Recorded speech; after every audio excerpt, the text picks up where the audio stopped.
దొంగకు చెప్పే లాభం అంటారు. అచ్చం అలానే జరిగింది కరీంనగర్ జిల్లా హుజురాబాద్లో ఓ చోరీ. హుజురాబాద్ కాకతీయ కాలనీలో రమేష్ ఇంట్లోకి ఓ వ్యక్తి చొరబడ్డాడు. ఇంట్లో ఏమీ దొరకనట్లుంది. చివరగా గ్యాస్ సిలిండర్ను ఎత్తుకెళ్లాడు. గోడ దూకి గ్యాస్ సిలిండర్ ఎత్తుకెళ్లిన వ్యక్తి విజువల్ సీసీ కెమెరాలో రికార్డ్ అయింది. సీసీ ఫుటేజ్ ఆధారంగా బాధితుడు పోలీసులకు ఫిర్యాదు చేశారు. పోలీసులు సీసీ ఫుటేజ్ ఆధారంగా చిల్లర దొంగను పట్టుకునే పనిలో పోలీసులు నిమగ్నమయ్యారు. లింగంపేట సమీపంలో పుట్టినరోజు వేడుకల్లో మద్యం మత్తులో కత్తులతో దాడి చేసుకున్నారు.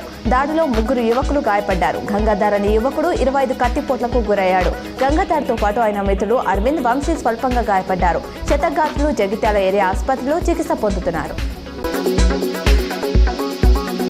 ప్రభుత్వ ఆసుపత్రులలో జరిగే ప్రసవాల సంఖ్యను పెంచాలని జిల్లా కలెక్టర్ కొయ్య శ్రీ ఆశ అన్నారు.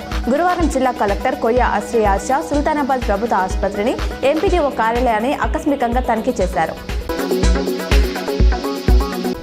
కరీంనగర్ జిల్లాలో 500 మంది వలస కార్మికుల పిల్లలకు ప్రత్యేక పాఠశాలలో విద్యాబోధన పూర్తి చేయనున్నామని, కార్మికుల పిల్లలందరినీ చదువు వైపు ఆకర్షించామని కలెక్టర్ పమేల సత్పతి తెలిపారు. హుస్నాబాద్ నియోజకవర్గం చిగురు మామిడి మండలం సుందరగిరి గ్రామంలో శ్రీ వెంకటేశ్వర స్వామి బ్రహ్మోత్సవాల్లో భాగంగా స్వామివారికి పట్టు వస్త్రాలు సమర్పించి ప్రత్యేక పూజలు చేసి అనంతరం శ్రీ వెంకటేశ్వర స్వామి రథోత్సవంలో పాల్గొని గ్రామస్తులతో కలిసి రథాన్ని లాగిన మంత్రి పొన్నం ప్రభాకర్.